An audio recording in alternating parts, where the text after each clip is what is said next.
தேவா என்றென்றும் நான் பாடுவேன்.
நல்ல இயேசு ரொம்ப ரொம்ப நல்லவர் எங்கள் இயேசு.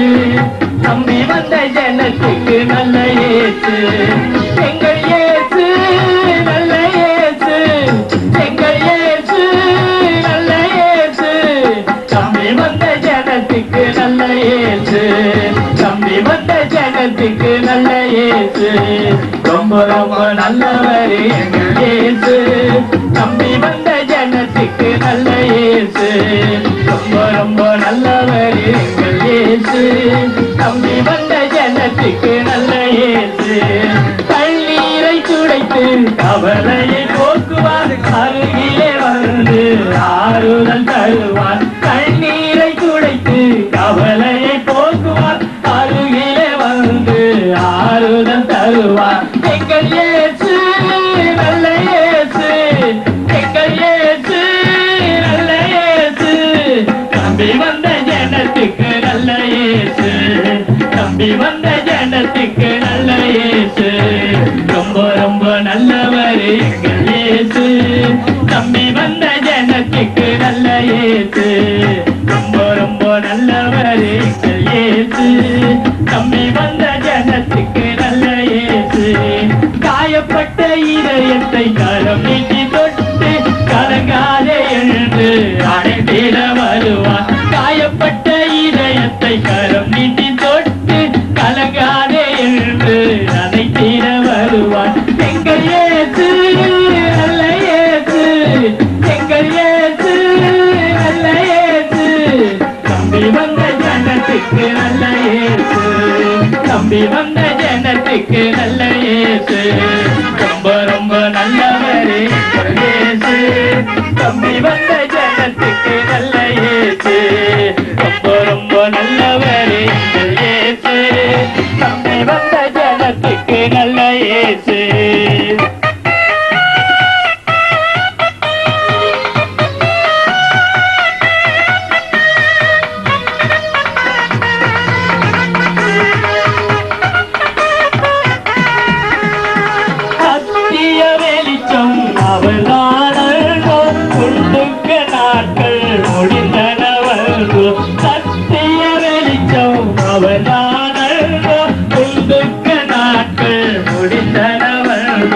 எங்கள் இயேசு நல்ல இயேசு.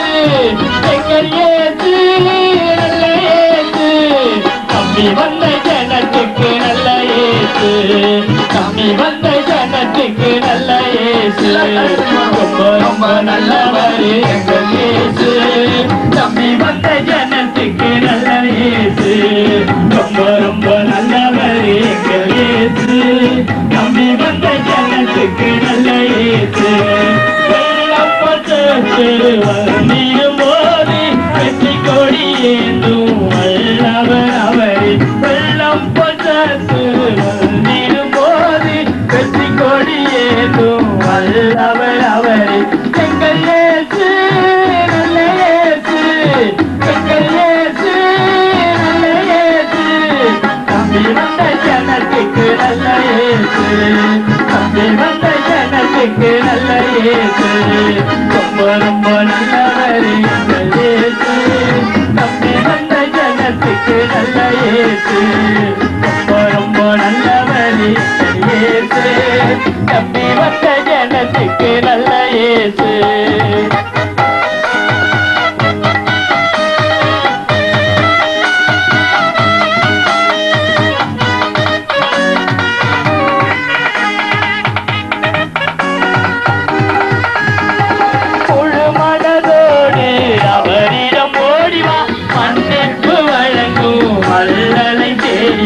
முழு மனதோடு அவரிடம் ஓடிவா மன்னிப்பு வழங்கும் அல்லலை தேடிவா எங்கள் இயேசு நல்ல இயேசு எங்கள் இயேசு நல்ல இயேசு நம்பி வந்த ஜனத்துக்கு நல்ல இயேசு நம்பி வந்த ஜனத்துக்கு நல்ல இயேசு ரொம்ப ரொம்ப நல்லவர் எங்கள் இயேசு நம்பி வந்த ஜனத்துக்கு நல்ல இயேசு ரொம்ப ரொம்ப நல்லவர் எங்கள் இயேசு நம்பி வந்த ஜனத்துக்கு நல்ல இயேசு பணம் பொருளே இலவசமாக அவர் அன்பை துவைத்திட வேகமாய் வாங்க பணம் பொருளே இலவசமாக அவர் அன்பை துவைத்திட வேகமாய் வாங்க எங்கள் இயேசு நல்ல இயேசு எங்கள் இயேசு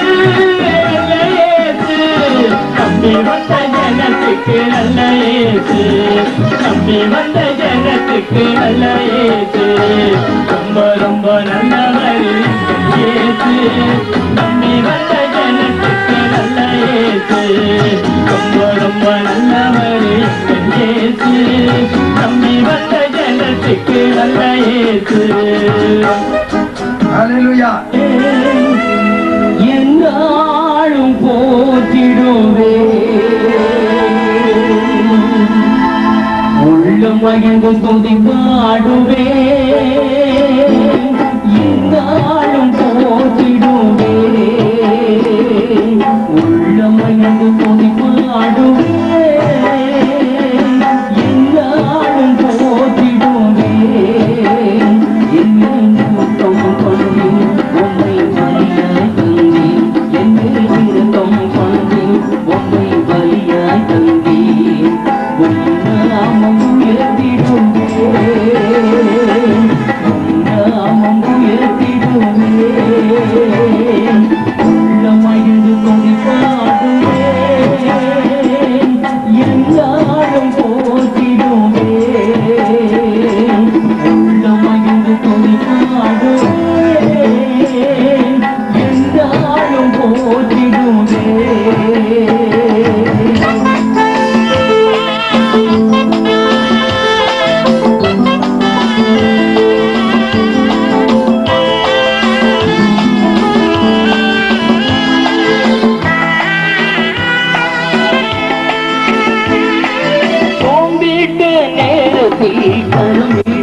மகிழ்ந்து துதிப்பாடுவே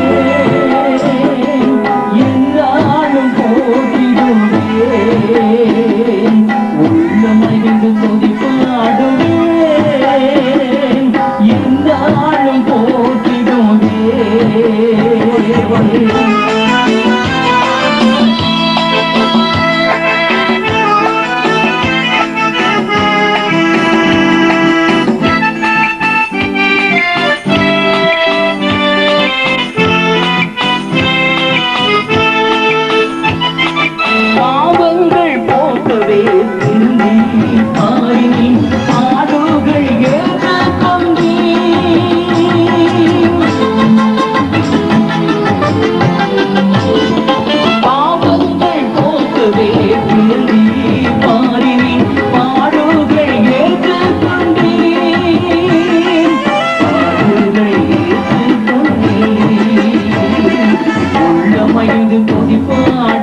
எங்களுடைய புத்தக சாலைக்கு செல்லும்படி உங்களை அந்த புத்தகத்தின் மூலமாக அவர்கள் அறிந்து ஆசீர்வதிக்கப்பட்டிருக்கிறார்கள்.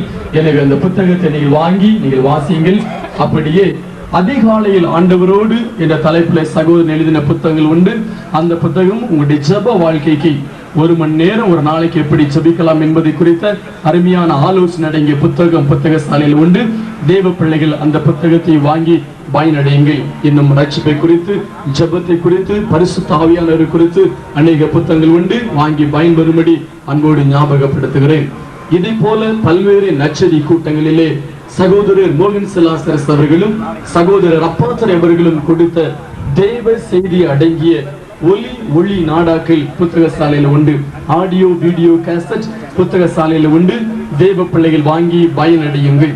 அப்படியே நம் நடுவிலே பாடல்களை நடத்தின சகோதரர் ஜான் பன்னீர்செல்வம் அவர்களும் சகோதரர் மோகன் சிலாசரஸ் மற்றும் அநேக தேவனுடைய பிள்ளைகள் பாடின பாடல் அடங்கிய விடுதலையின் கீதங்கள் என்ற ஒளி நாடா 8 வால்யூம் பாடல் கேசட் எங்களுடைய புத்தக சாலையில் உண்டு. தேவ பிள்ளைகள் வாங்கி பயனடையுங்கள். புதிய பார்வை என்று சொல்லக்கூடிய ஒரு விசேஷித்த வீடியோ கேசட் எங்களுடைய புத்தக சாலையில உண்டு. அது ஒரு திரைச்சித்திரமான விதத்தில் அமைக்கப்பட்டு இருக்கிறது. அதையும் நீங்கள் வாங்கி பயனடையும்படி ஞாபகப்படுத்துகிறேன். இந்த வருஷத்திற்கென்று தேவன் கொடுத்த வாக்குத்தத்தம் இரட்டிப்பான நன்மையை தருவேன் என்ற வாக்குத்தத்தம் உண்டு. அருமையான இந்த சகோதர சகோதரிகள் வந்து சில பாடல்களை உங்களுக்காய் பாடுவார்கள். அதன் பிறகு நாம்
3ஆம் நாள் விடுதலை பெருவிழாவிற்கு வந்திருக்கிற ஒவ்வொரு தேவனுடைய தாசர்களுக்காக, தெய்வ பிள்ளைகளுக்காக நான் கர்த்தரை நன்றியோடு ஸ்தோத்திரிக்கிறேன்.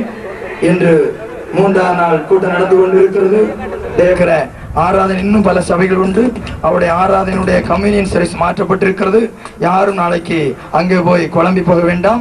நேர எபனேசர் மார்க்கஸ் மேல்நிலைப்பள்ளி மைதானத்திற்கு வாருங்கள். அங்கே நல்லதொரு பந்தல் அமைக்கப்பட்டு அங்கு காலை ஐக்கிய ஆராதனை உண்டு. அனைவரும் கலந்து கொள்ளுங்கள். வேறு சபை முடித்து வர வாய்ப்புள்ளவர்களும் நீங்கள் வந்து அந்த ஆராதனையிலே தேவனுடைய செய்தியை கேட்டு நீங்கள் தேவநாமத்தை மையப்படுத்த உங்களை அன்பாய் அழைக்கிறோம். ஹல்லேலூயா. அடுத்து இக்கூட்டங்கள் தேவனுடைய கிருபையினாலே 3 வருடங்களாக முயற்சி செய்து இப்பொழுது நடந்து கொண்டிருக்கிறது நீங்கள் அறிந்திருக்க வேண்டும். இது தேவனுடைய சித்தம். தேவன் சில காரியங்களை சில நேரத்தில் செய்வதற்கு சில நபர்களை சில குறித்த காலத்திற்கு வைத்திருக்கிறார். அப்படி குறித்த காலத்திலே அண்ணன் அவர்களை இந்த மைதானத்தில் கொண்டு வந்திருக்கிறார். எனவே அந்த அண்ணன்மார்களை கர்த்தர் அதிகமாக ஆசீர்வதிக்கட்டும். இப்படிப்பட்ட கூட்டங்கள் கடந்த வருடமும் இதே மைதானத்தில் நடத்தப்பட்டது. அதிலே அண்ணன் அகஸ்டின் ஜெபக்குமார் அவர்களும் தந்தை பெருக்குமார் அவர்கள் வந்து கலந்து கொண்டார்கள். கர்த்தருடைய மையப்பட்டது. இந்த ஆண்டு ஒரு கூட்டம் நடக்கும் நினைக்கவில்லை. இது பரலோகத்தில் இருக்கிற தேவனுடைய சித்தம் இந்த பூமியில் நடந்து கொண்டிருக்கிறது. ஹல்லேலூயா. இந்த கூட்டம் எப்படி நடக்குதுன்னு சொல்லி நிறைய பேருக்கு குழப்பமா இருக்கு. சிலருக்கு மண்டையிலிருந்து முடிய கீழே விழுந்திருக்கும் போல. என்னை விட அவங்க தான் குழம்புறாங்க. இந்த கூட்டம் விசுவாசத்தினால் நடத்தப்படுகிறது. Depend upon the no donation, depend upon the Jesus Christ. Hallelujah. தேவன் கொடுத்த விசுவாசத்தின்படி 1983 வருடம் முதல் 84 வருடம் முதல் தமிழகத்தின் பல மாவட்டங்களிலும் வட இந்தியாவிலும் கேரளத்திலும் பல தேவதாசர்களை வைத்து பழக்கமில்லை. ஆனாலும் உங்களை பார்த்து உங்களுக்கு சொல்லித்தரணும்னு ஆசைப்படுறேன். நான் கொஞ்சம் கவனிங்க தயவுசெய்து. நீங்க யாருக்கு காணிக்க தர போறீங்க சொல்லுங்க பார்க்கலாம். யாருக்கு காணிக்க தர போறீங்க?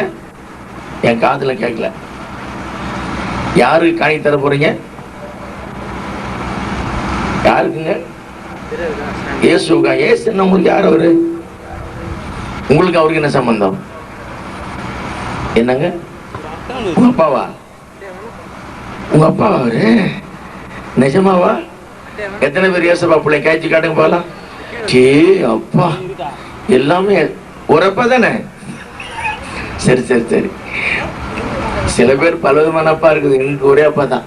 ஒரே அப்பான்னு சொல்லி கைத்தடி அல்ல சொல்லுங்க பார்க்கலாம். அப்பா, ஏசப்பாவுக்கு காணி தர போறீங்க உங்க அப்பாவுக்கு. நான் பட்டிக்காட்டில் பிறந்தவன். எனக்கு பிறந்த நாள்னு தெரியாது. எங்க அப்பா அம்மா எனக்கு பிறந்த நாள் பர்த்டே கொண்டாடினதே கிடையாதுங்க. ஆனா எங்க பிள்ளைங்க மெட்ராஸில் வந்து கல்யாணம் பண்ணி அப்போதான் பிறந்த நாள் எனக்கு தெரியுது. அப்படி ஒன்று செய்யணும் போல தெரியுது. ஆனா எனக்கு நான் செய்யல. அதான் ஒரு நாள் என் குடும்பத்தில் இப்போ ஜெபம் பண்ணோம். காலையில் 5 மணிக்கு எழுந்து குடும்பத்தோட நான் ஜெபம் பண்ற பழக்கம். எனக்கு 3 பெண் பிள்ளைங்க. அந்த அம்மா 4. வீட்டில் ஒரே ஒரு பையன் நான் தாங்க. இங்க நான் பாவங்க. எனக்கா ஜெபிச்சிங்க தயவுசெய்து. அன்னைக்கு குடும்ப ஜெபம் முடிச்சதும் என் 3 பிள்ளைகளும் ஹாப்பி பர்த்டே டேடின்னு பாடினாங்க.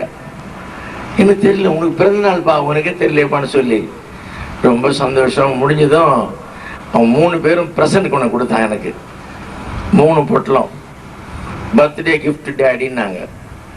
வாங்கிட்டேன். ஏன் நான் பெற்ற பிள்ளைங்க எனக்கு கொடுத்த போது எனக்கு சந்தோஷமா இல்லையா? நீங்க சொல்லுங்க தயவுசெய்து. சந்தோஷம் தானே? ஆமா. யார் பாக்கெட்ல பணம் எடுத்தாங்க? அப்பா பாக்கெட்ல எடுத்து அப்பா நம்ம மூஞ்சி சொல்லிச்சுக்கணுமா? சொல்லிக்கணும். யாருக்கு தர போறீங்க காணிக்கினீங்க? உங்க அப்பாவுக்கா? அப்ப சந்தோஷம் கையில் எடுத்து கை காட்டுங்க பாக்கலாம். ஒரு அள்ளியில சொல்லுங்க பாக்கலாம். ஏ அப்பா, மெதுவாக தான் கை போகுது. மெதுவாக வரலையே. சில முகலாம் சுடிச்ச மாதிரி இருக்கு. இன்னொரு சின்ன கதை சொல்லிடுறேன், கோச்சிக்காதீங்க. ஒரு ஊருக்கு போயிருந்தேன். 4 நாள் உபவாசம் பண்ணி ஜெபிச்சேன். கூட்டம் நடக்குது, சாப்பிட மாட்டேன்னு சொல்லிட்டேன். 4 நாள் வீட்டு புறப்படும் போது அந்த அம்மா பாசலம் வந்து சொன்னாங்க, எங்கள் வீட்டில் சாப்பிடாம போகக்கூடாது, நில்லுங்கய்யா. ராத்திரிக்கு முடிக்கு அடுத்த நாள் காலையில் சாப்பிட்டு தான் போகணும்னு சொன்னாங்க. ரொம்ப கஷ்டப்பட்டு இருந்துட்டேன். காலையில் இருந்து குளிச்சுன்னு அந்த மாதம் 2 இட்லி சாப்பிடுங்க, அதுக்கு மேலே சாப்பிடாதீங்க, மத்தியானம் பெரிய சாப்பாடு சாப்பிடணும்னு சொன்னாங்க. என்ன பண்ணு தெரியல, சொன்ன கீழ்ப்பிடிச்சிட்டேன் பாருங்களேன். அப்போ பாருங்க, ஒரு 12 மணிக்கு கூப்பிட்டாங்க. இவ்வளோ பெரிய மேஷை யாருக்குன்னு கேட்டேன். உங்களுக்கு தான்றாங்க. ஒரே ஒரு சேர் போட்டு ஒரு வாழையில கொண்டு வந்தாங்க. இந்த கடைசி அந்த கடைசி அந்த கடைசி அந்த டேபிள் அடைஞ்சு போச்சு. அவ்வளவு ஒரு வாழை இல்லை. யாருக்கு? உங்களுக்கு தான். இன்னும் நான் கொஞ்சம் தான் பேசாம இருங்க. பாசங்கன்னு கேட்டேன். பாசம்மா வராங்க வராங்கன்னு சொன்னா தட்டு தட்டா கொண்டு வராங்களே, என்னன்னு சொல்லவா? இப்பவே உங்களுக்கு பசிக்குது பாவம். நாக்கெல்லாம் சொல்றீங்களே பார்த்தேன். சொல்லவா சொல்ல வேணாமா? சொல்லிட்டு வா. வான்கோழி பிரியாணி வருது. தட்டு தட்டா மசாலா வேற, பொரிச்சது வேற, மீன் பொரிச்சது வேற வருது. அந்த அம்மா சொன்னாங்க, பாசமா இப்படி அந்த பீஸ் போடாதீங்க, அந்த பீஸ் போடாதீங்க, நல்ல பீஸா போடுங்கன்னாங்க. பீஸ்னா தெரியுமா உங்களுக்கு? கையில காட்டுங்க பாக்கலாம். பீஸ்னா சொல்ல மாட்டீங்களா? நல்ல துண்டா போடுனாங்க. என்ன ஊழியத்துக்கு கொடுக்கும் போது நல்ல துண்டா கொடுக்கணுமா? உங்க கையில நல்ல துண்டெல்லாம் காட்டுங்க. நான் சொல்ல மாட்டேன். உங்க மனசாட்சியில் நல்ல துண்டா இருந்தா எடுத்து வச்சுக்கோ. யாரு காணி தர போற? சொல்ல மாட்டீங்களா? யாருக்கு? உங்க அப்பாவுக்கா? ஒரு ஆள் தான் சொல்லுது, மற்றெல்லாம் பேசாம இருக்கு. உண்மையை உங்க அப்பா கொடுக்க போறியா? நல்ல துண்டு எடுத்துக்கோ. எடு, நல்லதா பார்த்து எடு. நான் ஜெபம் பண்ண போறேன் இப்போ. எடுத்தாச்சா எடுக்கலையா? எடுத்தாச்சா இல்லையா? கண்ணில் மூடுங்க. கர்த்தருக்கு சோதரம் சொல்லுங்க. சோதரம் ஆண்டவரே, சோதரம் உம்மிடத்துல பெற்றோம், உமக்கே தருகிறோம் ஆண்டவரே. உடைய நாமம் இந்த பட்டணத்துல மகிழப்பட இப்படி ஒரு அருமையான கூட்டம் ஒழுங்குபடுத்துறதுக்காக சுதிக்கிறோம். கர்த்தாவே உமக்கு சோதரம். ஜீவனுள்ள உம்மை ஆராதிக்கிற நாங்கள் மனப்பூர்வமாக ஆண்டவரே இந்த காணிக்கையை தர வந்திருக்கிறோம். ஒவ்வொரு கரங்களையும் ஆசீர்வதியும். திரும்ப திரும்ப நூறத்தனையாய் தாரும் என கெஞ்சுகிறோம். இந்த கூட்டங்கள் வெற்றியாய் நடைபெற நம் மகன் சொன்ன அந்த அறிக்கையின்படிய அத்தனை பணமும் இந்த கூட்டத்திலே வந்து சேர உதவி செய்வீராக. கடுக்கிற கரங்கள் எல்லாம் ஆசீர்வதியும் ஆண்டவரே. செய்தி அளிக்க போற மகனை வல்லமையாய் பயன்படுத்தும். அருமையான நாமத்தினாலே கிருபையாய் கிரியை செய்யும். பிசாசு நடுங்கி ஓடட்டும். வியாதிகள் குணமடையட்டும். பிரச்சனைகள் தேரட்டும். பாவங்கள் மன்னிக்கப்படட்டும்.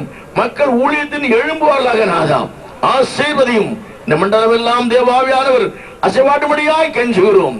இயேசு கிறிஸ்து மூலம் பணிந்து கேட்கிறோம் பரலோக பிதாவே.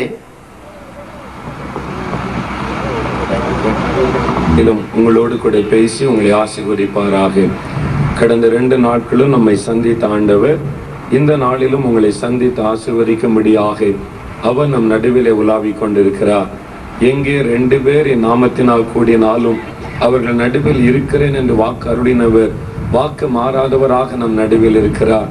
இந்த நாளிலும் பரிசுத்த ஆவியானவர் உங்கள் ஒவ்வொருவரோடும் பேசி ஆசீர்வதித்து உங்களை மகிழ்ச்சியோடு அனுப்ப போகிறார். இந்த நாளிலே சகோதரர் அப்பாதுரை அவர்கள் உங்களுக்கு தேவ செய்தியை கொண்டு வருவார்கள்.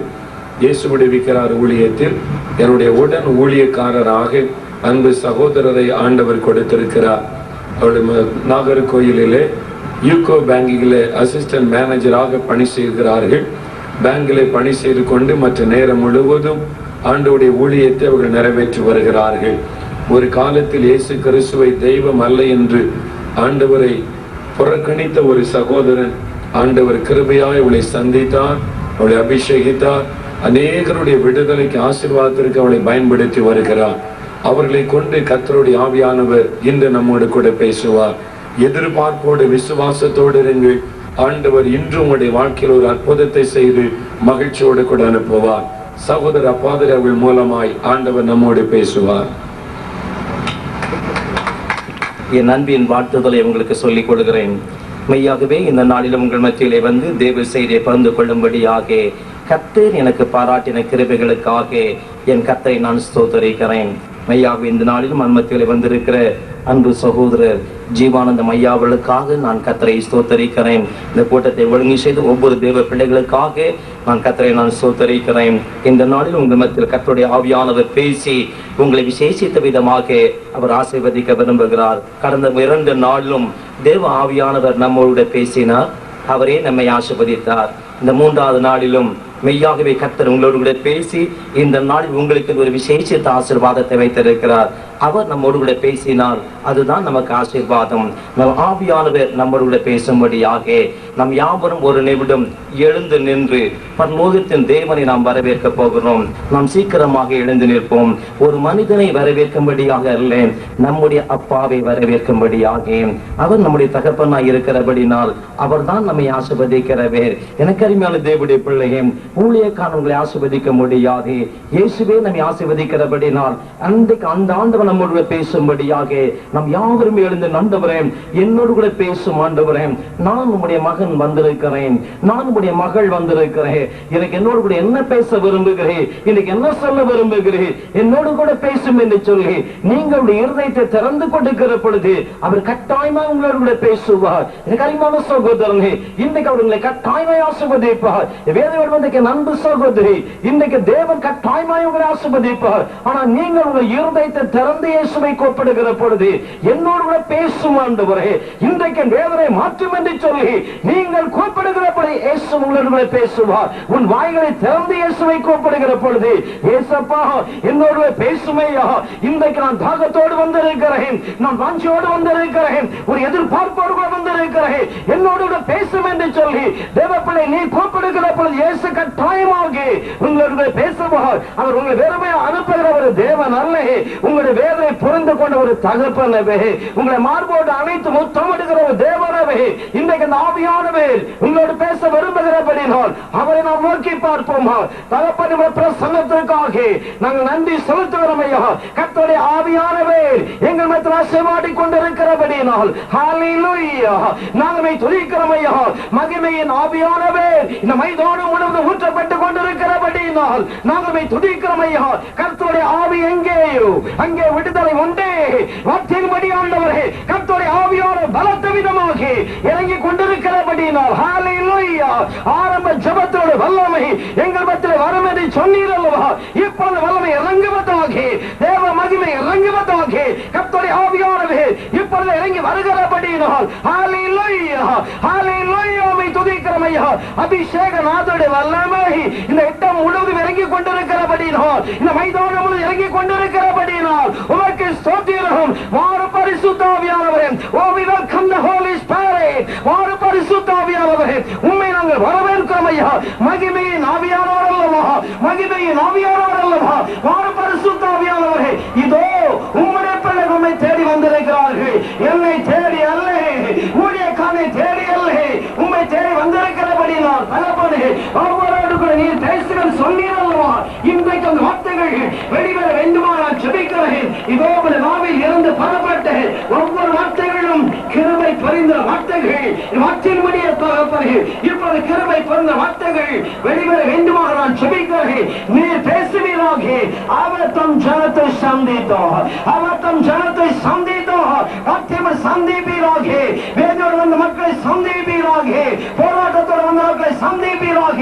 உங்களுடைய வார்த்தை விடுதலை கொண்டு வரும் ஐயா. உங்களுடைய வார்த்தை விடுதலை கொண்டு வார்த்தை இருக்கிறபடினால் இன்றைக்கு அந்த விடுதலையின் வார்த்தைகள் வெளிவர வேண்டுமானால் ஜெபிக்கிறேன். நீர் பேசும் அப்பா, நீங்க பேச வேண்டுமானால் ஜெபிக்கிறோம். பேசுவது நீங்கள் அல்ல, பிதாவின் ஆவியானவரே இந்த வார்த்தையினுடைய பரிசுத்த ஆவியானவர் பேசுவீராக. உங்களுடைய வல்லமையின் வார்த்தைகள் வெளிப்பட வேண்டுமானால் ஜெபிக்கிறேன். நீர் பேசி நாமத்தை மகிமைப்படுத்துவீராக. உங்களுடைய வல்லமை அப்படியே எங்கள் மத்தியிலே இறங்கினதற்காய் ஸ்தோத்திரம், நீர் ஆசீர்வதிக்கிறதற்காய் ஸ்தோத்திரம். இயேசுவின் நாமத்தில் ஜெபிக்கிறோம் பிதாவே, ஆமென். உட்காருவோம். நான் தேவ செய்திக்குள் கடந்து செல்வதற்கு முன்பாக ஒரே ஒரு காரியத்தை நான் உங்களுக்கு சொல்ல விரும்புகிறேன். ஒரு நாள் என்னை போல வேலை செய்து கொண்டிருக்கிற, பேங்க்ல வேலை செய்து கொண்டிருக்கிற ஒரு சகோதரி ஒரு நாள் என்னை சந்திக்கும்படியாய் வந்தார்கள்.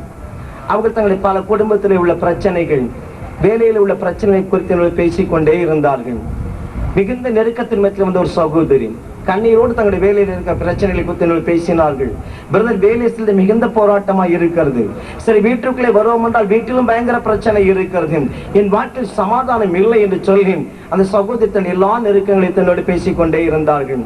நான் அதை மிக கௌரவமாய் கேட்டுக்கொண்டே இருந்தேன். ஆண்டவருடைய அன்பின் வார்த்தையோடு சொல்லிக் கொண்டே இருந்தேன். இந்த நெருக்கத்தில் இயேசு உங்களை ஆசீர்வதிக்கிறவர், இந்த நெருக்கத்தில் இயேசு உங்களை ஆறுதல் படுத்துகிறவர் என்று சொல்லி ஆண்டவருடைய வார்த்தை அந்த சகோதரிக்காக சொல்லி நான் ஜெபம் பண்ணி அனுப்பினேன். எப்படியும் மாதத்திற்கு ஒரு முறை என்னை பார்க்க வந்து விடுவார்கள். பேசிய நேரத்தில் பேசி ஜெபம் பண்ணி விட்டு போவார்கள். ஒரு முறை சொந்த சகோதரி சொன்னார்கள், பிரதர், நான் அடிக்கடி உங்களை வந்து பார்த்து தொந்தரவு பண்ணுகிறேன் என்று சொல்லி. காரணம், நான் ஏன் உங்களை பார்க்க வரேன் என்றால், உங்களோடு கூட பேசுகிறேன், என் வாழ்க்கையில் சமாதானம் இல்லை, அடிக்கடி நான் நெருக்கப்பட்டு விடுகிறேன், அடிக்கடி எனக்கு பிரச்சனை வந்து விடுகிறது. நான் உங்களோடு கூட பேசி நீங்கள் தேவனுடைய வார்த்தை எனக்கு சொல்லுகிறீர்கள், ஆண்டவருடைய அன்பின் வார்த்தைகளை சொல்லி நீங்கள் செபித்த உடனேயே என் உள்ளத்தில் யாரோ ஆறுதலை கொடுக்கிறார்கள். என்னை தேற்றுவதை போல் அந்த வார்த்தை இருக்கிறது. அந்த ஜெபத்தை கேட்டவுடனேயே என் உள்ளத்தில் காணப்படுற எல்லா சோர்வுகளும் மறைந்து போய் விடுகிறது. எனக்குள்ள நம்பிக்கை பறக்கிறது. அந்த ஆறுதலான வார்த்தைகள், அந்த தேர்தலையே என்னை யாரோ சந்தோஷப்படுத்துவதை போல என் உள்ளத்தில் ஒரு மகிழ்ச்சி இருக்கிறது பிரதர். அதனால் தான் அடிக்கடி நான் உங்களை பார்க்கணும் சொல்லுவார்கள். எனக்கு அருமையானவர்களையும், இன்னைக்கு இந்த உலகத்தின் வாக்கை சற்று யோசித்து பாருங்கள். ஒவ்வொரு மனிதனுடைய வாழ்க்கையிலும் பிரச்சனைகள், ஒவ்வொரு மனிதனுடைய வாழ்க்கையில் வேதனை இருந்து கொண்டு இருக்கிறது. என் வாழ்க்கையில் பிரச்சனைகள் இல்லை, என் வாழ்க்கையில போராட்டம் இல்லை என்று சொல்லக்கூடிய மனிதன் ஒருவனும் இந்த உலகத்திலே கிடையாது. அவன் எவ்வளவு பெரிய பணக்காரனாக இருந்தாலும் சரிதான், எவ்வளவு பெரிய உயர்ந்த பதவியில இருந்தாலும் சரிதான், என் வாழ்க்கையில் எந்த பிரச்சனையும் கிடையாது, எந்த போராட்டமும் இல்லை என்று சொல்லக்கூடிய மனிதன் ஒருவனும் இந்த உலகத்திலே கிடையாது. ஒவ்வொரு மனிதனும் இன்றைக்கு வாழ்க்கையில போராட்டத்தை சந்தித்துக் கொண்டிருக்கிறார்கள், வாழ்க்கையில வேதனை சந்தித்துக் கொண்டிருக்கிறார்கள். ஆனால் பல பேர் சொல்கிற வார்த்தைகள் என்ன? யாராவது என்னை தேற்ற மாட்டார்களா? யாராவது ஆண்டவருடைய வார்த்தை எனக்கு சொல்ல மாட்டார்களா? நான் அன்பிற்காக காத்து நிற்கிறேன், அன்பால என்னை யாரும் தேற்ற மாட்டார்களா? யாராவது என்னை தேற்றி என்னை ஆறுதல்படுத்த மாட்டார்களா? இன்னைக்கு ஒவ்வொரு மனுடைய ஆத்மாவும் அந்த ஆறுதலுக்காக இயங்கி கொண்டிருக்கிறது. யாராவது என்னோடு பேசி என் வேதனையை புரிந்து மிகுந்த அன்பா என்னோடு பேசுவார்களா? என்னை தேற்ற மாட்டார்களா என்று சொல்லி இன்னைக்கு ஒவ்வொரு மனிதனும் ஆறுதலான வார்த்தைகளுக்கு இன்றைக்கு ஓடிக்கொண்டிருக்கிறான். அவர்தான் இயேசு சொன்னார், ஒரே ஒரு வார்த்தை எனக்கு சொல்லும்படியாக சொன்னார், நான் எப்படிப்பட்ட ஒரு தேவன், என் ஜனங்களுக்கு நான் எப்படிப்பட்ட ஒரு தேவன் என்பதை என் பிள்ளைகளுக்கு சொல்லி என் பிள்ளைகளுக்கான ஜெபி என்று ஆண்டவர் சொன்னபடியினால் இயேசு சொன்ன வார்த்தையை இன்றைக்கு நான் மிக சுருக்கமாய் உங்களுக்கு சொல்லி உங்கள் ஆசீர்வாதங்களுக்காக நான் ஜெபிக்க போகிறேன்.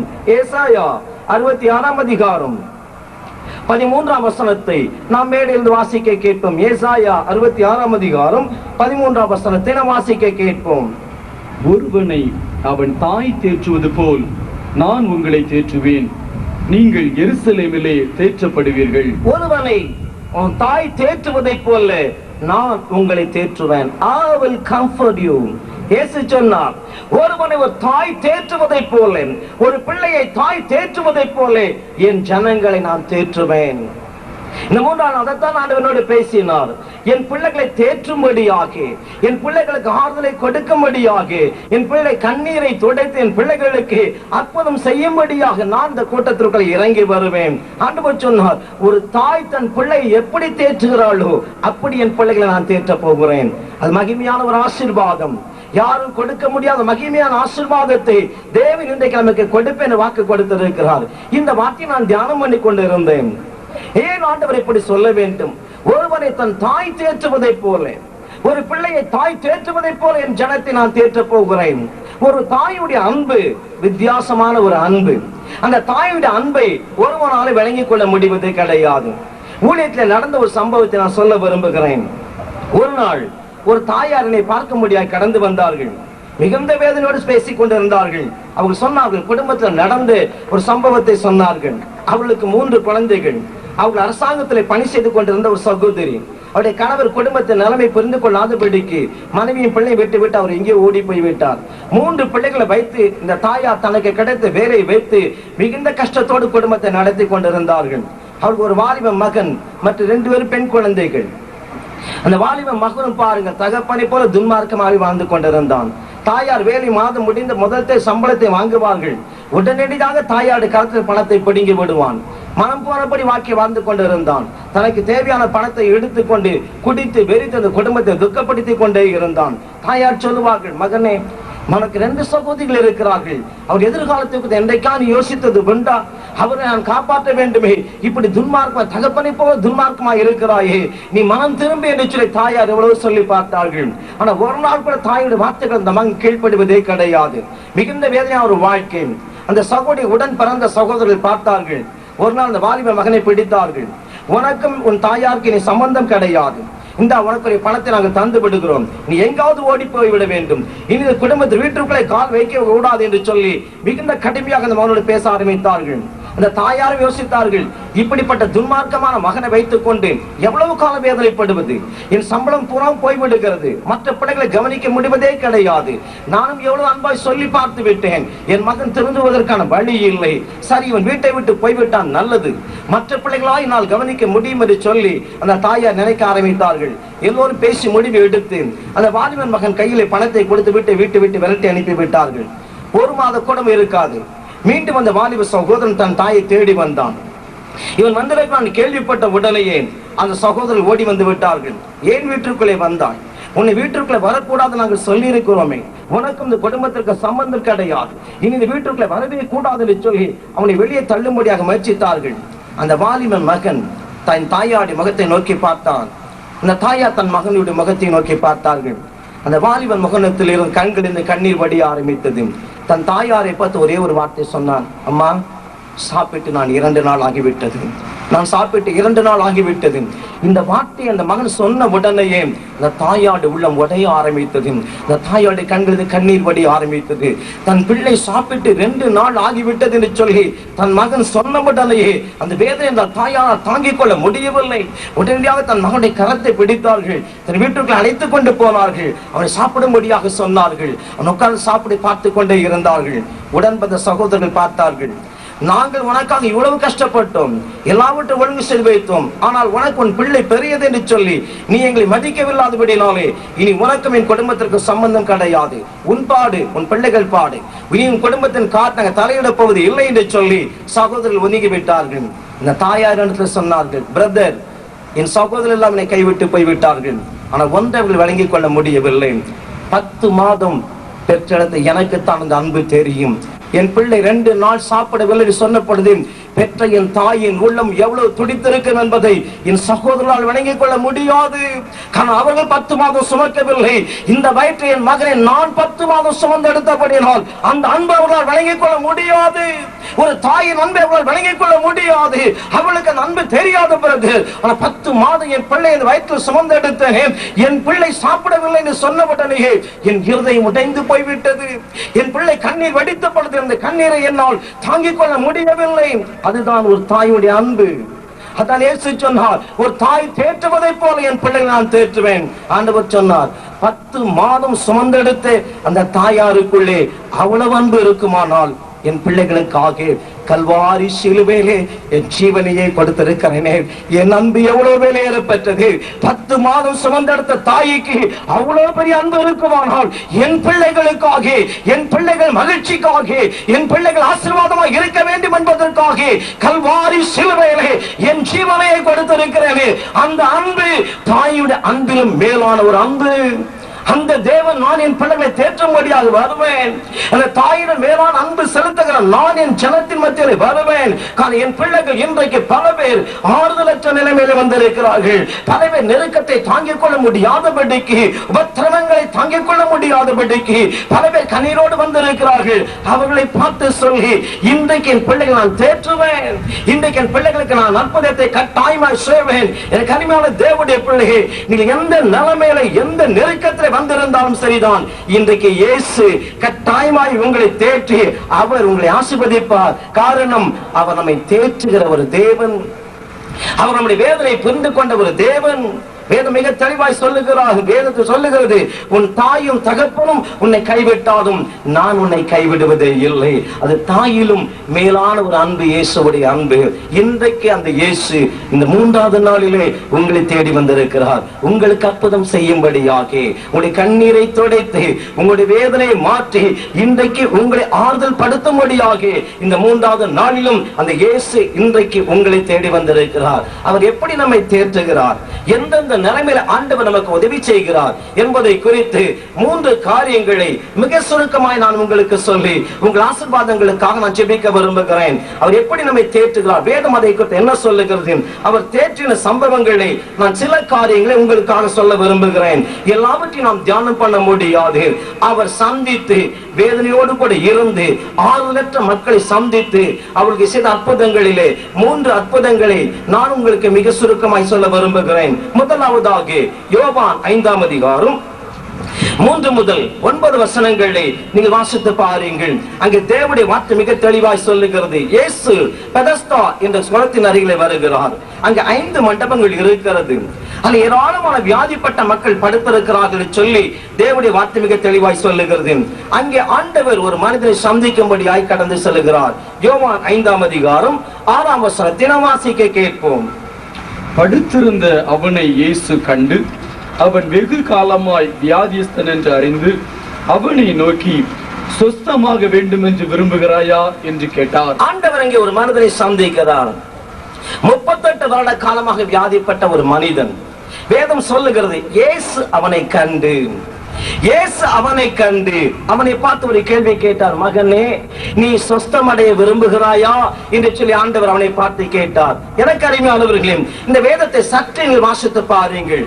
வேதம் சொல்லுகிறது, 5 மண்டபங்களிலே ஏராளமான வியாதியஸ்தர்கள் படுத்திருக்கிறார்கள். இந்த ஒரு மனிதன் மாத்திரம் படுக்கவில்லை, ஏராளமான வியாதியஸ்தர்கள் படுத்திருக்கிறார்கள். ஆனால் குறிப்பாக ஆண்டவர் இந்த மனிதனை மாத்திரம் தேடி செல்லுகிறார். அவனை பார்த்து ஒரே ஒரு வார்த்தை கேட்கிறார். மகனே, நீ சொஸ்தமடைய விரும்புகிறாயா? ஏன் ஆண்டவர் குறிப்பாக இந்த மகனை மாத்திரம் சந்திக்க வேண்டும்? எல்லா வியாதிஸ்தரும் இருக்கிறார்களே, எல்லாரையும் பார்த்து ஆண்டவர் வார்த்தையை கேட்கவில்லை. ஆண்டவர் குறிப்பாக அந்த மகனை சந்தித்து, அந்த 38 வருட காலம் வியாதியா இருக்கிற மகனை சந்தித்து அவனை பார்த்து கேட்கிறார், நீ சுகமடைய விரும்புகிறாயா? ஏன் ஆண்டவர் அவனை பார்த்து கேட்க வேண்டும்? வேதம் அதை மிக தெளிவாய் சொல்லுகிறது. அதே யோவான் 5ஆம் அதிகாரம் 7ஆம் வசனத்தை நாம் வாசிக்க கேட்போம்.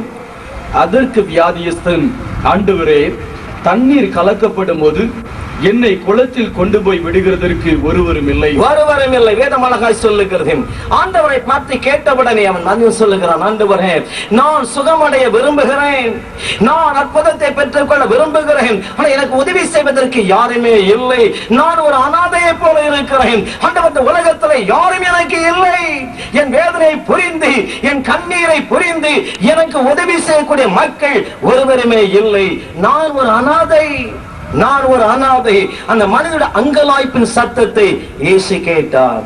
அந்த உள்ளத்தில் ஒரு வேதனை, ஐயோ, இந்த உலகத்தில் எனக்கு உதவி செய்யக்கூடிய மக்கள் யாருமே இல்லை. நான் ஒரு அனாதையை போல உலகத்தில் இருக்கிறேன். எல்லோரும் சுகமடைகிறார்கள். நான் 38 வருட காலமாக நான் ஒரு உதவியற்ற மனிதனாக ஒரு அனாதையை போல இருக்கிறேனே. இந்த உலகத்தில் நேசிக்கக்கூடியவர்கள் ஒருவருமே இல்லை. நான் ஒரு அனாதை என்று சொல்லி அவருடைய உள்ளத்தில் ஒரு ஏக்கம் இருக்கிறது. அந்த ஏக்கத்தை இயேசு பார்த்தார். அவரை பார்த்து சொன்னார், மகனே, நீ அனாதை அல்ல. உனக்கு உதவி செய்யக்கூடிய ஒரு தகப்பன் நான் உனக்கு இருக்கிறேன். உன் வேதனையை புரிந்து உனக்கு அற்புதம் செய்யக்கூடிய தேவன் நான் உனக்கு இருக்கிறேன். அதனால் தான் உன்னை தேடி வந்திருக்கிறேன். இயேசு அந்த மகனை பார்ப்பதற்கு பிரதானமான ஒரு நோக்கம், உதவியற்ற ஒரு மனிதன், தான் ஒரு அனாதை என்று சொல்லி ஒரு உள்ளத்தில் ஒரு ஏக்கம் இருக்கிறது. அந்த ஏக்கத்தை புரிந்து இயேசு அவனை தேடி சென்றார். எனக்கு அருமையான தேவனுடைய பிள்ளையே, இன்றைக்கு இந்த உலக வாழ்க்கையில் நீ உதவியற்ற நிலைமையில இந்த இடத்தில் வந்திருக்கலாம். நான் நேசித்த என் உறவினர்கள் என்னை கைவிட்டு விட்டார்கள். என் தாயும் தகப்பனும் என்னை புரிந்து கொள்ளவில்லை. என் உறவினர்கள் என்னை புரிந்து கொள்ள முடியவில்லை.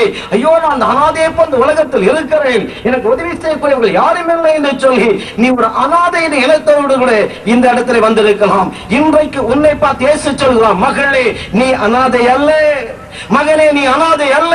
உனக்கு ஒரு தகப்பன், நல்ல தகப்பன் இயேசு உண்டு. உன் வேதனை புரிந்து உனக்கு அற்புதம் செய்யக்கூடிய ஒரு தேவன் உனக்கு உண்டு. இன்றைக்கு அந்த இயேசு உங்களை தேடி வந்திருக்கிறார். அந்த 38 வருட காலம் வியாதியாய் கிடந்து அந்த மனதை தேடி சென்ற அதே இயேசு இன்றைக்கு உங்களை தேடி வந்திருக்கிறார். அந்த மகனை பார்த்து சொன்னார், நீ அனாதை அல்ல மகனே, நான் உன்னை நடக்க செய்வேன், நான் உனக்கு உதவி செய்வேன். இனி நீ ஒரு காலம் அனாதை என்று சொல்லாதே என்று சொல்லி அந்த 38 வருட கால வியாதிப்பட்ட மனிதனுக்கு அற்புதத்தை செய்த அதே இயேசு இந்த நாள் உங்களை தேடி வந்திருக்கிறார். நீ அனாதை என்று சொல்லி, ஒருவே தாயும் தகப்பனும் எனக்கு இல்லை, நான் உலக பிரகாரமா தகப்பனை இழந்து போய் இருக்கிறேன், யாரும் எனக்கு உதவி செய்யவில்லை என்று சொல்லி மனம் கலங்கி வந்திருக்க என் அன்பு சகோதரி, உங்களுக்கு ஒரு தகப்பன் உண்டு. என் அன்பு சகோதரனே, உங்களுக்கு ஒரு தகப்பன் உண்டு. உங்களுக்கு அற்புதத்தை செய்யும்படியாக அவர் இன்றைக்கு உங்கள் நடுவில் வந்திருக்கிறார். இயேசு யார்? உதவியற்ற மக்களுக்கு உதவி செய்த ஆறுதல் படுத்துகிற ஒரு தேவன் என்று சொல்லி தேவனுடைய வார்த்தை மிக தெளிவாய் சொல்லுகிறது. எனக்கு அருமையானவர்களே, இன்றைக்கு அவர் யாராக இருந்தாலும் சரிதான். நீங்கள் கிறிஸ்தவர்களாக இருக்கலாம் அல்ல கிறிஸ்தவர் அல்லாதவர்களாக இருக்கலாம், நீங்க எந்த சமயத்தை சார்ந்தவர்களாக இருந்தாலும் அவர் எல்லோருக்கும் உதவி செய்கிற ஒரு தேவன். அவர் கிறிஸ்தவர்களுக்காக மாத்திரம் இந்த உலகத்திற்குள்ளே வரவில்லை, ஒரு மதத்தை ஸ்தாபிக்கும்படியாக இயேசு இந்த உலகத்திற்குள்ளே வரவில்லை. அவர் எல்லோரையும் நேசிக்கிற ஒரு தேவன், எல்லோருக்கும் அர்ப்பணம் செய்யக்கூடிய ஒரு தேவன். அவர் கிறிஸ்தவர்களுக்காக மாத்திரம் இந்த உலகத்திற்குள்ளே வந்திருப்பாரானால் இன்றைக்கு இந்த தேவனுடைய வார்த்தையை உங்களுக்கு முன்பாக நான் பிரசங்கித்துக் கொண்டிருக்க முடியாது. ஒரு காலத்து இயேசு தெய்வம் அல்ல என்று சொல்லி இயேசுவுக்கு விரோதமாக பல காரியங்களை செய்த என்னை ஆண்டவர் சந்தித்து எனக்கு அற்புதத்தை செய்து இன்றைக்கு உங்களுக்கு முன்பாக சாட்சியாக நிறுத்தி வைத்திருக்கிறார். அன்பு சகோதரர் சொன்னதை போல நான் யூகோ பேங்க்ல இன்றைக்கு ஒரு அசிஸ்டன்ட் மேனேஜராக நான் பணி செய்து கொண்டிருக்கிறேன். வாழ்க்கையில எனக்கு விரும்பி நினைத்த காரியம் எல்லாம் உலகத்தில் ஆண்டவரை கொடுத்த வேலையை குறித்து எப்பொழுது பெருமை பாராட்டி கொண்டே இருப்பேன்.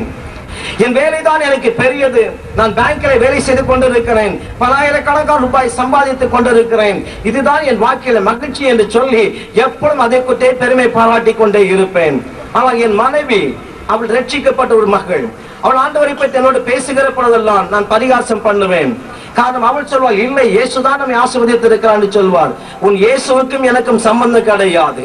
நான் நல்ல வேலை செய்கிறேன், யாரும் எனக்கு இந்த வேலை கொடுக்கவில்லை, என் அறிவு இந்த வேலை சம்பாதித்திருக்கிறேன், இந்த பெருமை எனக்கு எப்பொழுதுமே இருக்கும். என் மனைவி ஆண்டவர் அன்பை குறித்து பேசுகிற பொழுதெல்லாம் அவரை குறித்து பேசாது என்று சொல்லி பல முறை கடினமாய் மனிதர்கள் பேசுவேன். எனக்கு அறிவானவர்களையும் எந்த வேலை என் வாழ்க்கையில் உயர்வை கொடுக்கும், எந்த வாழ்க்கை சமுதாயத்தை அந்தஸ்தை கொடுக்கும் என்று நினைத்தேனும் அந்த வேலையை இழந்து போகக்கூடிய ஒரு சூழ்நிலை வந்தது. நான் வேலை பார்த்து கொண்டிருந்தேன். அந்த வேலை ஸ்தலத்திலே ஒரு பயங்கரமான பேங்க்ல ஒரு பயங்கரமான ஒரு மோசடி நடந்தது. பல லட்சக்கணக்கான ரூபாய்கள் அங்கே கையாடல் நடந்தது. அந்த மேலதிகாரிகள் வந்தார்கள். எனக்கு மேலிருந்த அதிகாரிகள் எல்லோரும் நான் தான் அந்த தவறை செய்தேன் என்று சொல்லி எல்லோரும் என்னை குற்றப்படுத்தினார்கள். என்னுடைய மேலதிகாரிகள் வந்தார்கள். நீங்கள் தவறை ஒற்றுக்கொள்ளுங்கள், நீங்கள் தான் இந்த தவறை செய்திருக்கிறீர்கள் என்று சொல்லி எல்லோரும் சொல்லுகிறார்கள். நீங்கள் தவறை ஏற்றுக்கொள்ளுங்க சொன்னார்கள். நான் சொன்னேன், தவறு நடந்தது அக்கௌண்ட்ஸ் டிபார்ட்மெண்ட்டிலே, நான் பணி செய்திருப்பதை கேஷ் டிபார்ட்மெண்ட்ல, எனக்கும் அதற்கும் சம்பந்தம் கிடையாது என்று சொல்லி எவ்வளவோ போராடி பார்த்தேன். ஆனால் ஒரு மேலதிகாரியும் நான் சொல்வதை ஏற்றுக்கொள்வதாக இல்லை. அவர்கள் சொன்னார்கள், இல்லை வேறு வழியே கிடையாது, நீங்கள் தவறை ஏற்றுக்கொள்ள சொன்னார்கள். நான் செய்யாத குற்றத்தை ஏற்றுக்கொள்ள முடியாது என்று சொல்லி நான் வழக்காட ஆரம்பித்தேன். கடைசியாக வழக்கு சென்ட்ரல் பியூரோ ஆஃப் இன்வெஸ்டிகேஷன் என்று சொல்லக்கூடிய சிபிஐ கையில் கொண்டு ஒப்படைத்தார்கள். நான் வேலை செய்து கொண்டிருக்கிற பொழுது ஒரு நாள் என்னுடைய மேனேஜர் நான் இருந்த அறைக்குள்ளே வந்தார். அவரோடு கூட சிபிஐ இன்ஸ்பெக்டர் ஒருவர் வந்தார். அவர் சொன்னார்கள், இவர் சிபிஐ இன்ஸ்பெக்டர், அவர் உங்களை எங்கே கூப்பிடுகிறாரோ அங்கே நீங்கள் அவரோடு போய்விடுங்கள் சொன்னார். அந்த சிபிஐ இன்ஸ்பெக்டர் என்னை பார்த்து சொன்னார், உன்னுடைய வீட்டுக்குள்ளே போக வேண்டும், என்னோடு கூட வா என்று சொன்னார். அவர் அழைத்துக் கொண்டு என் வீட்டுக்குள்ளே போனேன். என் வீடு முழுவதும் சோதிப்பதற்கான சர்ச் வாரண்டை அவர் இடத்துல காண்பித்தார். அவரோடு கூட 3 அதிகாரிகள், போலீஸ் அதிகாரிகள் வந்திருந்தார்கள். என் வீடு முழுவதும் சோதித்து பார்த்தார்கள். கடைசி அவங்க வீட்டில் பீரோவை திறக்க சொன்னார்கள். நான் பீரோவை திறந்து காட்டின பொழுது அதில் ஏராளமான பாக்ஸஸ் இருந்தது. ஒவ்வொன்றையாய் திறந்து பார்த்தார்கள். இது மிஷினரி காணிக்கை, இது ஊழியத்திற்கான காணிக்கை, இது ஆலயத்திற்கான காணிக்கை என்று எழுதப்பட்டிருந்தது. அந்த சிபிஐ இன்ஸ்பெக்டர் அப்படியே என்னை பார்த்து கேட்டார், நீ மிகுந்த பக்திமானா என்று கேட்டார். நான் அவரை பார்த்து சொன்னேன், எனக்கும் அதற்கும் சம்பந்தம் கிடையாது, அது என் மனைவிக்குரிய காரியம், அதற்கும் எனக்கும் சம்பந்தமே கிடையாது என்று சொல்லிவிட்டேன். கடைசியாக அவர் சொன்னார், சரி என்னோடு கூட புறப்பட்டு வாருங்கள் சொன்னார். என் மனைவியை பார்த்து சொன்னேன், நான் பேங்கிற்கு போய்விட்டு மாலை வீட்டுக்கு வருகிறேன் என்று சொன்னேன். இந்த சிபிஐ இன்ஸ்பெக்டர் சிரித்துக் கொண்டே என்னை பார்த்து சொன்னார், இனிமேல் நீ திரும்பி வரப்போவது இல்லை, உன்னை நாங்கள் கைது செய்கிறோம். கைது செய்வதற்கான அரெஸ்ட் வாரண்டை என்னிடத்தில் காண்பிக்க ஆரம்பித்தார். அதுவரையும் தைரியமாய் பேசிக் கொண்டிருந்தேன், அதுவரை மிக தைரியமாய் பேசினேன். அந்த அரெஸ்ட் வாரண்டை பார்த்த உடனேயே என் கண்களில் கண்ணீர் வடிய ஆரம்பித்தது. சமுதாயத்தில் எவ்வளவு அந்தஸ்தோடு கூட இருந்தேன், இந்த சமுதாயத்தில் எவ்வளவு என்ன மதிப்போடு கூட இருந்தேன். நான் சிறைச்சாலைக்குள்ளே போய்விட்டு வருவேனானால் பின்பு எப்படி இந்த உலகத்துக்கு நான் நடமாட முடியும், யார் என்னை மதிப்பார்கள், ஐயோ இந்த உலகத்தை நான் எப்படி வாழ முடியும் என்று சொல்லி எனக்குள்ளே பயம் எழும்ப ஆரம்பித்தது. ஒருவேளை நான் நிரபராதி நிரூபிக்கப்பட்டாலும் நான் ஜெயிலுக்குள்ளே போறேன் என்று தானே சொல்லுவார்கள், எப்படி என்னை உலகத்தில் வாழ முடியும், எனக்குள்ளே பயம் எழும்ப ஆரம்பித்தது. என் கண்களிலிருந்து கண்ணீர் வடிய ஆரம்பித்தது. எனக்கு அறிவியானவர்களே, என் மனைவி என்னை பார்த்து ஒரே ஒரு வார்த்தை சொன்னாள், தைரியமாய் புறப்பட்டு போங்கள், உங்களுக்காக நான் தேவ சமூகத்தை ஜெபிக்கிறேன். என் இயேசு உதவி செய்கிறவர், என் ஆண்டவர் உங்களுக்கு நீதி செய்கிறவர். கட்டாம இயேசு உங்களுக்கு அற்புதத்தை செய்வார். தைரியமாய் பெறப்பட்டு சொன்னார். எனக்கு அருமையானவர்களே, என் மனைவிக்குள்ள இயேசு இருந்தபடியினால் அவள் தைரியத்தோடு கூட பேசினாள். ஆனால் எனக்குள்ள இயேசு இல்லை. என் உள்ளத்துல பயம் எழும்ப ஆரம்பித்தது. பயத்தோடு கூட நான் அவள் கடந்து போனேன். அவள் தங்கி இந்த ஹோட்டலுக்கு அழைத்துக் கொண்டு போனார்கள். காலையிலிருந்து மாலை வரையும் என்னை விசாரித்துக் கொண்டே இருந்தார்கள். பல கேள்வியை கேட்பார்கள்.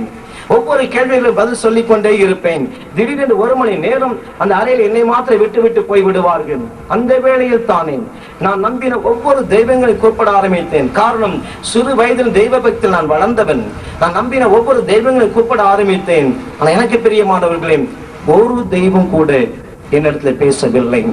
என் வாழ்க்கையில மனம் உடைந்து போன ஒரு நிலைமை. மாலை நேரம் வந்தது. இந்த சிபிஐ இன்ஸ்பெக்டர் சொன்னார், இன்றைக்கு நீ வீட்டுக்கு போய்விடு, ஆனா நாளை கட்டாயமாய் உன்னை கைது செய்து விடுவோம், வேறு வழி எங்களுக்கு கிடையாதுன்னு சொல்லிவிட்டார். நான் யோசித்தேன், இதுதான் சரியான ஒரு நேரம். இனி இந்த உலகத்தில் வாழ்வதில் பிரயோஜனம் இல்லை. இதை விட நான் தற்கொலை செய்து கொண்டால் நல்லது. நாளை நான் மரித்து போவேனால் எப்படி என்னை கைது செய்ய முடியும்? சில நேரம் அழுவார்கள், அவ்வளவு தானே. என் ஓட்டத்தை நான் முடித்துக் கொள்கிறேன், அதுதான் நல்ல காரியம் என்று முடிவெடுத்து தற்கொலை செய்யும்படியாக ஓட ஆரம்பித்தேன். ஓடுகிற நேரத்தில் தான் நான் நேசித்த என் மனைவியும், எனக்கு ஒரு மகள் உண்டு, அந்த மகளையும் பார்த்து விட்டு போய்விடும். கடைசியாக போகிறோம். போவதற்கு முன்பாக மனைவியும் பிள்ளையும் பார்ப்போம் என்று சொல்லி வீட்டுக்குள்ளே போனேன். என் மனைவியும் என் மகளையும் பார்த்தவுடனே கண்ணீர் வடிக்க ஆரம்பித்தேன். என் மனைவி கேட்டால் என்ன நடந்தது என்று கேட்டாள். எல்லாவற்றையும் சொல்ல ஆரம்பித்தேன். சொல்லிவிட்டு சொன்னேன், நீ என் வீட்டிற்கு போய்விடு, நான் இங்கே வாழப்போவது இல்லை, யாரும் என்னை தடுக்க முடியாது, என் வேலை வந்து விட்டது, நான் உயிரோடு கூட வாழ விருப்பம் இல்லை என்று சொல்லி மனத்தில் சொல்ல ஆரம்பித்தேன். என் மனைவி மிகுந்த பெருமையோடு கேட்டுக் கொண்டிருந்தாள். கடைசியில் என்னை பார்த்து சொன்னார், இந்த நிலைமையிலும் உங்களுக்கு உதவி செய்யக்கூடிய தேவன் ஒருவர் உண்டு. அந்த இயேசுவை நீங்கள் ஏற்றுக்கொள்வீர்களானால் அவர் கட்டாயமாய் உங்களுக்கு அற்புதத்தை செய்வார் என்று சொல்லி என் மனைவி ஆண்டவருடைய அன்பை குறித்து பேச ஆரம்பித்தாள். ஒரு பக்கம் நான் வெறுக்க அந்த இயேசுவை எப்படி ஏற்றுக்கொள்ள முடியும்? எனக்கு பிரியமானவர்களே, நீங்க சொல்லுகிற பரமண்டல ஜெபங்களை எல்லாம் ஒரு காலத்தில் சினிமா டயலாக்களை பேசினவன், அவ்வளவு கீழ்த்தனமான காரியங்களை செய்தவன் நான். அப்படி இயேசுவுக்கு விரோதமாய் காரியத்தை செய்தவன் நான். எப்படி இந்த இயேசுவை ஏற்றுக்கொள்ள முடியும்? ஆனால் மனைவி சொல்லுகிறாள், எப்படி ஆண்டவர் உதவி செய்வார் சொல்லுகிறாரே, இயேசு அற்புதம் செய்வார், இயேசு உங்களுக்கு உதவி சொல்லுகிறாளே, ஏன் இந்த இயேசுவை ஏற்றுக்கொள்ள கூடாது? நான் சொன்னேன் மனைவியை பார்த்து, எனக்கு ஜெபம் பண்ண தெரியாதுன்னு சொன்னேன். நீங்கள் ஜெபிக்க வேண்டியது இல்லை, உங்களுக்காக நான் ஜெபிக்கிறேன். நீங்கள் என்னோடு கூட முழங்கால் படியிடுங்கள், இயேசுவை கூப்பிடுங்கள், இயேசு கட்டாயமாய் உங்களுக்கு உதவி செய்வார். என் மனைவி ஆண்டவரை பற்றி பேச ஆரம்பித்தாள். சுமார் இரவு 10 மணி அளவு இருக்கும். நானும் என் மனைவி முழங்கால் படியிட ஆரம்பித்தோம். என் மனைவி ஒரே ஒரு வார்த்தை தான் சொன்னார், ஆண்டவரே இதுதான் சரியான ஒரு நேரம், என் கணவரை சந்தியும். ஆண்டவர் இதுதான் சரியான ஒரு நேரம், அவரை சந்தித்து உடைய மகனாக மாற்றும் என்று சொல்லி என் மனைவி எனக்கா ஒரு சின்ன ஜெபத்தை ஏறெடுத்தான். எனக்கு அருமையானவர்களே, எந்த இயேசு தெய்வம் அல்ல என்று சொல்லி இயேசுவுக்கு விரோதமாய் பேசினேனும் அந்த இயேசு என்னை தேடி வந்தார். எந்த இயேசுவுக்கு விரோதமான காரியங்களை செய்தேனோ அந்த ஆண்டவர் என்னை தேடி வந்தார். எந்த தெய்வத்துக்கு விரோதமாய் பல காரியங்களை செய்தேனோ அந்த இயேசு என்னை தேடி வந்தார். நான் செய்த ஒவ்வொரு காரியங்களும் ஆண்டவனோடு பேச ஆரம்பித்தார். ஆண்டவர் சொன்னார், மகனே பலமுறை நான் உன்னை தேடி வந்தேன், உன்னை நான் நேசித்தேன், உனக்கு உதவி செய்ய முடியாது, பலமுறை உன்னை தேடி வந்தேன், ஆனால் நீ என்னை ஏற்றுக்கொள்ளவில்லை. இன்றைக்கு நான் உனக்கு உதவி செய்கிறேன் ஆண்டவனோடு பேச ஆரம்பித்தார். எனக்கு அருமையானவர்களே, நான் செய்த அத்தனை காரியங்களையும் எனக்கு முன்பாக இயேசு நிறுத்தினார். நான் ஆண்டவருக்கு விரோதமாய் செய்த காரியம் எல்லாவற்றையும் என் கண்களுக்கு முன்பாக நிறுத்தினார். ஒவ்வொரு காரியத்தையும் இயேசுவிடத்தை சொல்லி நான் ஜெபிக்க ஆரம்பித்தேன். ஆண்டவரே இப்படிப்பட்ட காரியங்களை நான் செய்திருக்கிறேன், உமக்கு விரோதமாய் பேசினது உண்மை, ஊழியக்காரர்களை துக்கப்படுத்தினது உண்மை, நீ சொன்ன பரமண்டல ஜெபங்களை குறித்து கேவலமாய் பேசினது உண்மை. ஆண்டவரே எதெல்லாம் நான் செய்யக்கூட அத்தனை செய்திருக்கிறேன், என்னை மன்னியும் என்று சொல்லி தேவ சொல்ல கண்ணீர் வடிக்க ஆரம்பித்தேன். இரவு 12 மணி ஆகிவிட்டது. என்னால் மனங்காலில் எழுந்திருக்க முடியவில்லை. கடைசியாக ஆண்டவரை பார்த்து ஒரே ஒரு கேள்வி கேட்டேன், மெய்யாகவே என்னை நேசிப்பீரானால் எனக்காக சிலுவையிலே உம்முடைய ஜீவனை கொடுத்திருப்பீரானால் ஏன் ஆண்டவரே அந்த இரத்தத்தால் என்னை கழுவ கூடாது? ஏன் ஆண்டவரே என்னை உம்முடைய பிள்ளையாய் மாற்றக்கூடாது? ஆண்டவரே நான் உதவியற்றமாக இருக்கிறேன். ஆண்டவரே நெருக்கத்தை நான் தாங்கிக் கொள்ள முடியவில்லை, இந்த வேதனை நான் தாங்கிக் கொள்ள முடியவில்லை. மெய்யாகவே நீரை நேசிப்பீரானால், மெய்யாகவே எனக்காக சிலுவையிலே ரத்தம் சிந்திருப்பீரானால் இப்பொழுது வந்து அந்த இரத்தத்தினால் என்னை கழுவும் ஆண்டவரே. இப்பொழுது சமத ஓடி வந்திருக்கிற என்னை இரத்தத்தினாலே கழுவி உங்களுடைய பிள்ளையாய் மாற்றும் ஆண்டவரே. எனக்கு ஒரு அற்புதத்தை செய்யும் என்று சொல்லி தேவ சமத கண்ணீர் வெடிக்க ஆரம்பித்தேன். எனக்கு அருமையானவர்களே, எந்த இயேசு தெய்வம் அல்ல என்று சொன்னேனோ அந்த இயேசு என்னை தேடி வந்தார். அந்த ஆண்டவர் எனக்குள்ளே வந்த பொழுது ஒரு மகிழ்ச்சி எனக்குள்ளே வர ஆரம்பித்தது. இன்றைக்கும் என் வார்த்தையால் அதை சொல்ல முடியவில்லை. அப்படிப்பட்ட ஒரு மகிழ்ச்சி என்னை நிரப்ப ஆரம்பித்தது. என் மனைவி அருகில் நின்று கொண்டிருந்தாள். அவருடைய கரத்தை பிடித்துக் கொண்டே சொன்னேன், யாரோ எனக்குள்ளே வருகிறார்கள், ஒரு பெரிய மகிழ்ச்சி வருகிறது, எனக்குள்ளே காணப்பட்ட பயம் மாறிக்கொண்டு இருக்கிறது, என்னால் அதை விளங்கிக் கொள்ள முடியவில்லை, ஒரு பெரிய சந்தோஷம் நிரப்புவதை நான் பார்க்கிறேன். என் மனைவியுடைய கைகளை பிடித்துக் கொண்டு சந்தோஷத்தோடு சொல்ல ஆரம்பித்தேன். அதிகாலை வந்தது. நான் காலையில் இருந்து பேங்கிற்கு புறப்பட்டு போனேன். என்னுடைய மேனேஜர் அறையில் அதே சிபிஐ இன்ஸ்பெக்டர் நின்று கொண்டிருந்தார். நான் போகிற பொழுது இன்ஸ்பெக்டர் என்னை கூப்பிட்டார். முதலாவது இங்கே வா என்று சொன்னார். நான் அவரை பார்க்கிறேன். அவர் என்னை பார்த்து ஒரே ஒரு கேள்வி கேட்டார். அது இன்றைக்கு நான் மறக்க முடியவில்லை. இரவு முழுவதும் நீ என்ன செய்து கொண்டிருந்தாய் என்று கேட்டார். எனக்கு என்ன பதில் சொல்வதே தெரியவில்லை. அப்பொழுது இயேசுவிடத்திலே கேட்டேன், ஆண்டவரே இதற்கு என்ன பதில் கொடுக்க வேண்டும், எனக்கு வேறு ஒன்றும் தெரியாது, ஜெபிக்க தெரியாது. அப்பொழுது இயேசுவிடத்திலே கேட்டேன், ஆண்டவரே இவருக்கு என்ன நான் சொல்ல வேண்டும் என்று கேட்டேன். இயேசு சொன்னார், நீ என்ன